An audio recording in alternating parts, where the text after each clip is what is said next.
Oke, bismillahirrahmanirrahim. Assalamualaikum warahmatullahi wabarakatuh. Ya, bagaimana kabarnya, Akhi wa Ukhti? Semoga kalian semua dalam keadaan sehat dan juga keluarganya juga sehat walafiat. Oke, kali ini Ustadz akan belajar bersama sama Akhi dan Ukhti, yaitu tentang sholat berjamaah ya di mata pelajaran Al-Islam, karena kemarin kita kan baru separuh atau baru setengahnya sholat berjamaah. Jadi kita sekarang melanjutkan yang kemarin. Oke, langsung saja Ustadz jelaskan. Nah, kemarin kan kita udah nih apa sih sholat berjamaah, keutamaannya seberapa udah. Kita lanjutkan.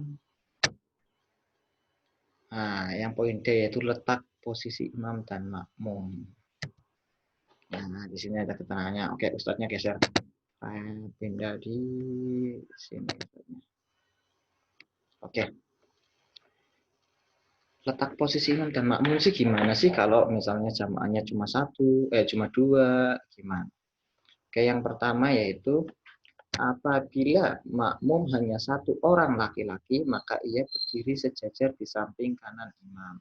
Nah, ini gambar yang ini ya, sejajar tuh kakinya dan juga bahunya sejajar ya. Misalnya di situ ada Ahi Alvin jadi imam dan makmumnya, misalnya makmumnya siapa, Aifaik ya. Nah, kayak gini nih letaknya jejeran. Yang imam ini yang merah, ini yang hijau yang makmum di sebelah kanannya. Pundaknya sejajar, kakinya sejajar. Oke, pertama sudah jelas ya yang ini, yang makmumnya cuma satu. Terus, apabila makmum dua orang laki-laki, oh ya ini sampingnya dulu ya. Sampingnya ini jika tiga orang, yaitu satu makmum laki-laki dan satu makmum perempuan, maka tetap sama seperti berdua, cuma yang perempuan nanti di belakangnya. Sama ya. Poin pertama sudah. Poin kedua, apabila makmum dua orang laki-laki, maka keduanya berdiri di belakangnya. Nah, seperti ini. Nih imamnya yang pakai baju putih ya. Misalnya nih, ini imamnya ini siapa? Ahi Syafiq imamnya. Makmumnya ada Ahi Jati dan ada Ahi Brilian. Nah, kayak gini. Imamnya di depan, dua orang makmumnya di belakang. Jika banyak ya sama ini. Jika banyak seperti ini juga sama. Rapet. Oke. Terus lagi, jika makmum satu orang laki-laki, makmumnya cuma satu orang wanita, maka makmum laki-laki berdiri sejajar di samping kanan imam dan makmum wanita berdiri di belakang imam. Nah, yang ini yang Ustaz tadi jelaskan kayak gini. Perempuannya di belakang, makmumnya di samping imam. Terus apabila sholat berjamaah di hari banyak orang, maka soft belakang imam adalah soft laki-laki dewasa, kemudian soft anak-anak, sedangkan soft para wanita dewasa adalah paling akhir. Nah, kayak gini banyak.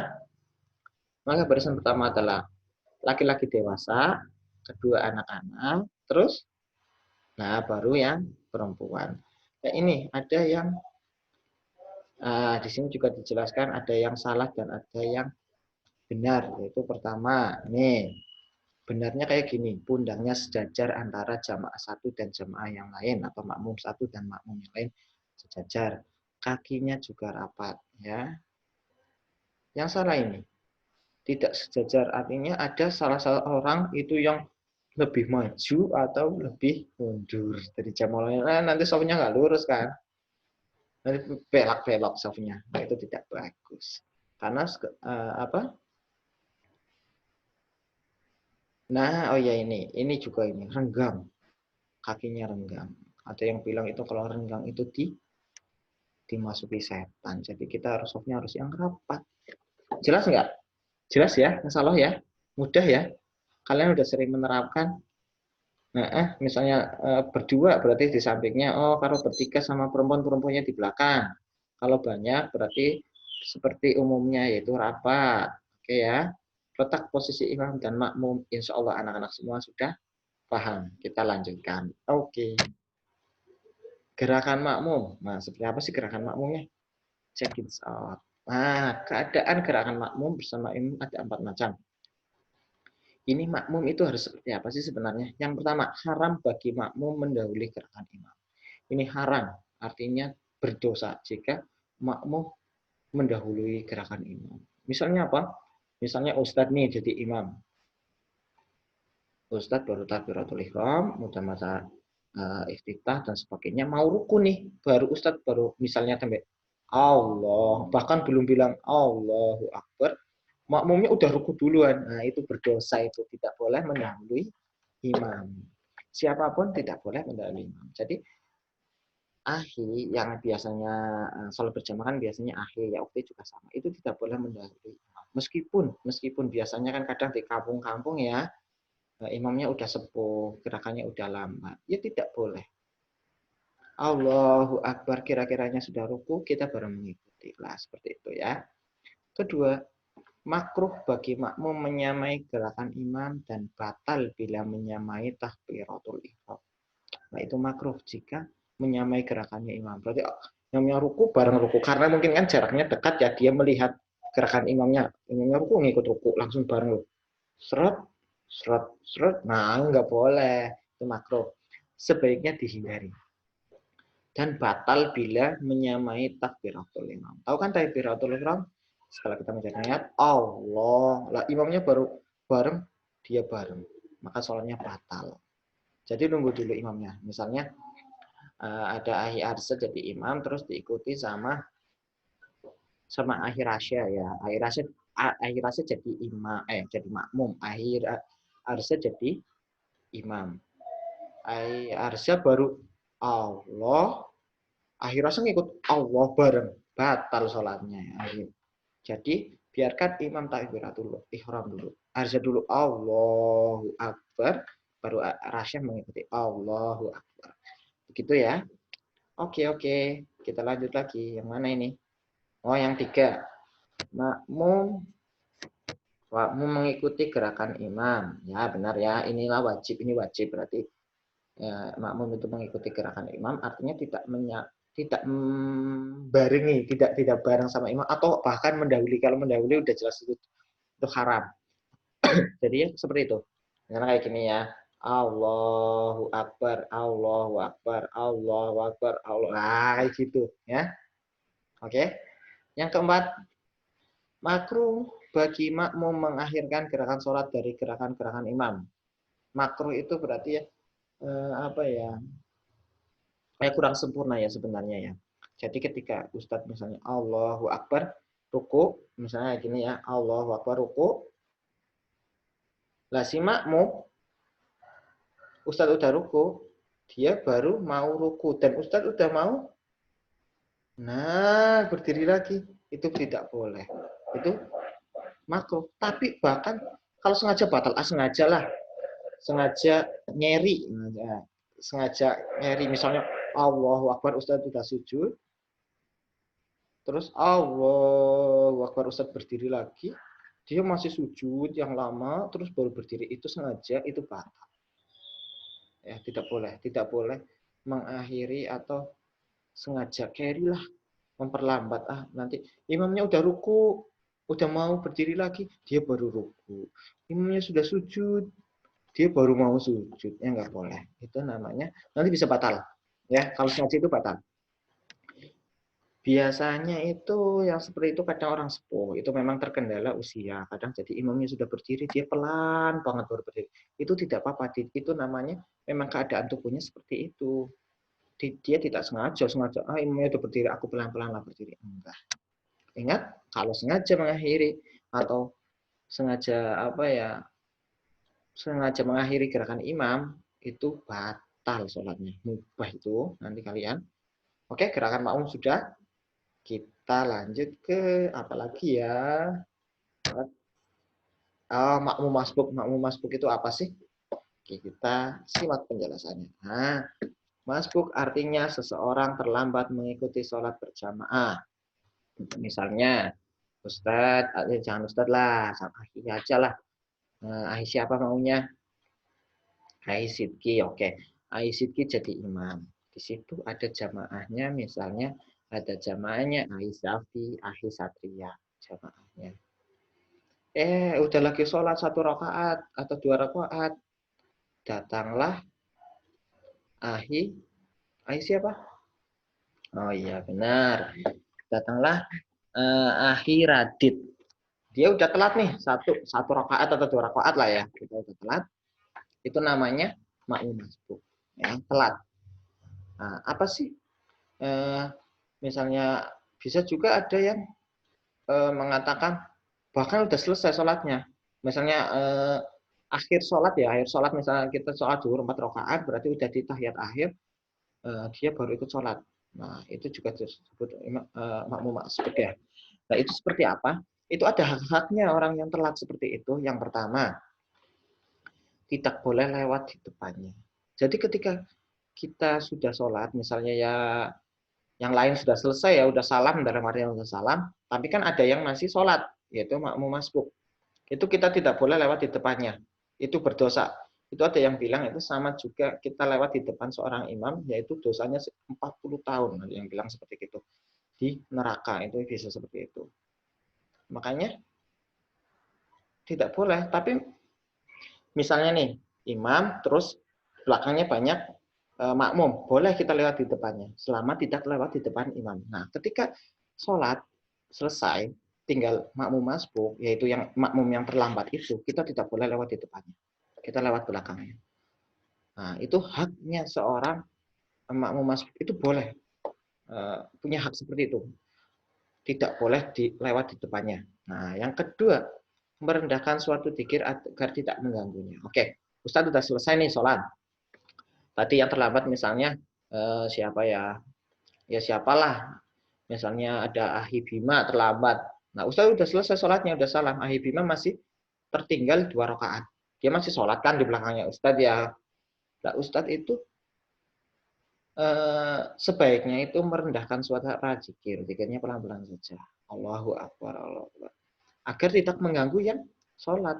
Nah, bahkan bisa juga kita memperpendek zikirnya. Dipercepat tapi pelan supaya yang terlambat tadi yang masih sholat 2 rakaat itu kita terganggu. Oke. Nah, selain eh, selain makmum masbuk itu mempunyai hak, juga makmum masbuk itu mempunyai kewajiban. Lah kewajibannya apa sih orang yang terlambat sholatnya? Misalnya tadi terlambat 1-2 rakaat ya, yaitu mendatangi sholat berjamaah dengan tenang. Lah di depannya ada sholat berjamaah udah 2 rakaat, dia mendatangi, dia ke ikut ke softnya atau ikut bersama bersolat itu dengan tenang, pelan-pelan, duduk duduk duduk. Wah, jangan kayak gitu. Misalnya sholat sama Ustadz di musola nih, Ustadz jadi imam kelas 3 jadi makmumnya, si siapa telat karena habis ke belakang misalnya, tidak boleh lari duduk duduk duduk, tidak boleh, dia harus pelan, set ikut barisannya.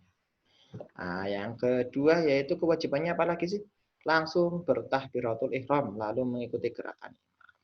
Nah, ini langsung ya, langsung bertakbiratul ihram. Jadi ketika imamnya ruku, dia langsung takbiratul ihram, dia ngikutin gerakan ruku. Itu ada yang mengatakan itu boleh, itu tidak dihitung terlambat. Ketika rokaat itu berarti tidak terhitung terlambat. Tapi ketika ruku sudah lewat, itu terhitung terlambat 1 rakaat. Ya. Jadi misalnya imamnya udah sujud, ya udah takbiratul Allahu Akbar, ikut sujud. Itu berarti terlambat ya 1 rakaat. Tapi jika misalnya imamnya baru mau ruku, dia takbiratul ihram, dia ikut ruku, itu dihitung tidak terlambat rakaat itu. Ya.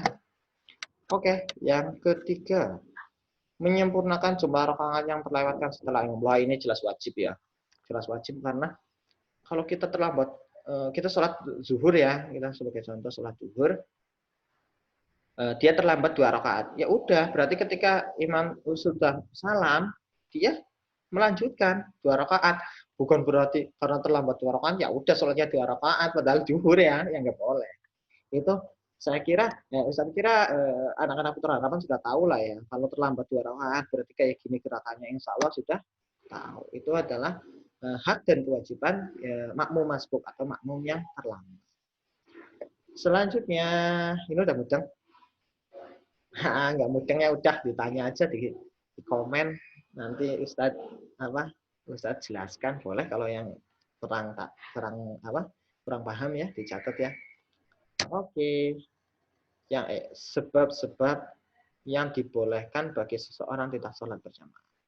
Oke, ini ada beberapa sebab yang kita boleh tidak sholat berjamaah itu asalkan ada sebab-sebab berikut. Yang pertama, nah sebab umum. Sebab umum adalah sebab yang disebabkan karena adanya biasanya ini dari luar ya, gangguan dari luar, misalnya hujan deras. Itu tidak wajib kita sholat berjamaah. Ini dalam artian kita sholat berjamaah di masjid ya, ahli dan ukti ya.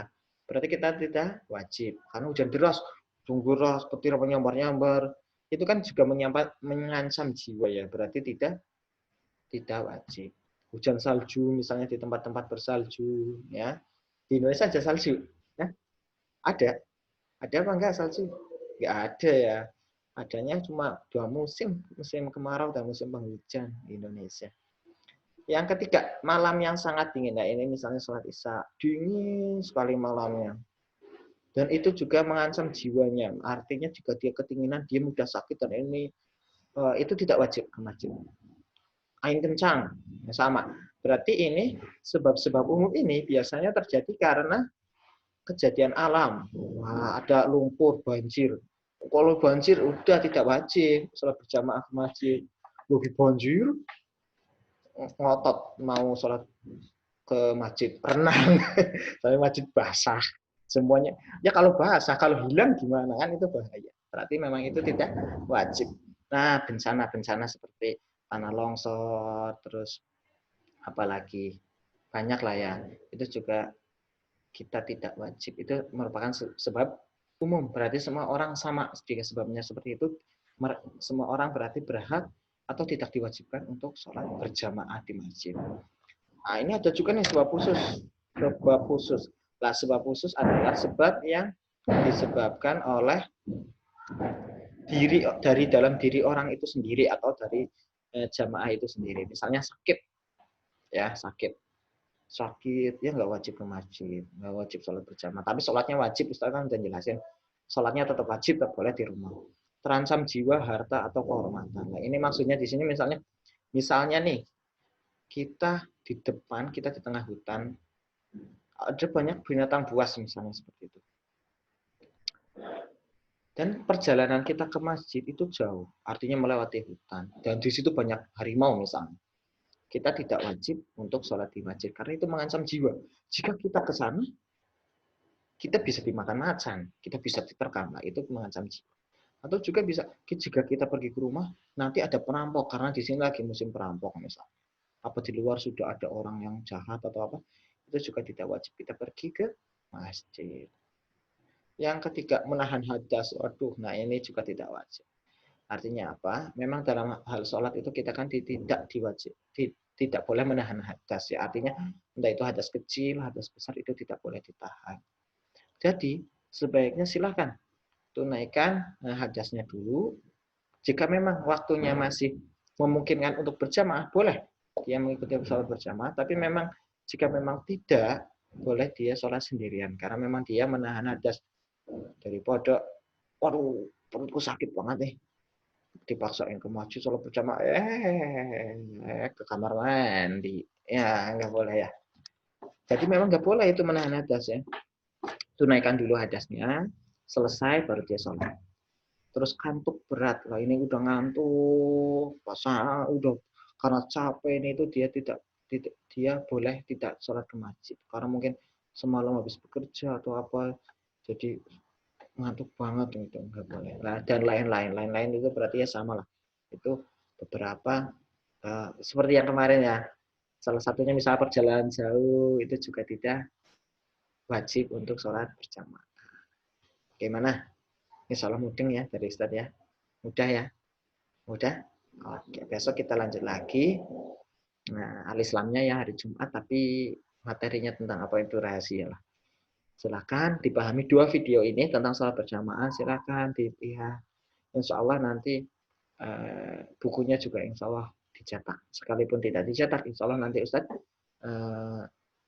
nunggu keputusannya gimana. Misalnya memang belum bisa dicetak, mungkin Ustadz nanti kirimkan softwarenya untuk belajar kalian semua.